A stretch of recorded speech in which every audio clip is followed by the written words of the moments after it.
A battle to require nursing homes and assisted living facilities to install generators that can keep elderly residents cool after a power outage is likely now headed to the state legislature. The push for new rules was prompted by the heat-related deaths of 14 residents at a South Florida facility following Hurricane Irma.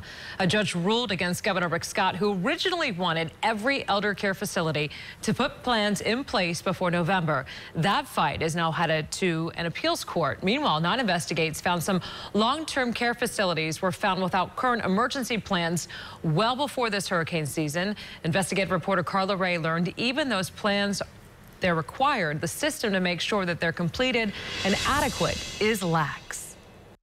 Just 1 month before Hurricane Irma ripped through Central Florida, an inspection at West Melbourne Health and Rehabilitation revealed no one from the state had reviewed the facility's plan to evacuate residents or shelter them in place in the event of a major storm. Notes show the last comprehensive emergency management plan was sent to the wrong department by mistake 2 years ago, but no one noticed.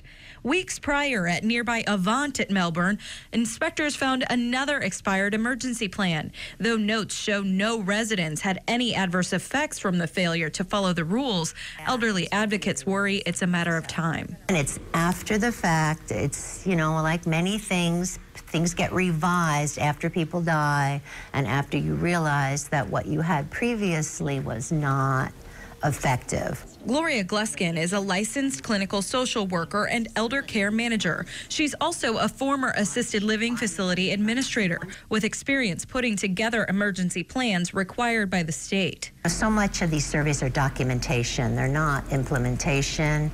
They're not actual, can you really do it? But do you have a policy on how to do it? Westminster Towers in Orlando was cited in 2015 for failing to test its generators. Inspection notes show no evidence that an emergency plan had been submitted for that year. Oasis and Holly Hill, as well as Indigo Palms and Daytona Beach Health and Rehabilitation, were all cited for problems with emergency plans within the last 2 years. That's how often facilities are inspected unless someone files a complaint. If they're between surveys,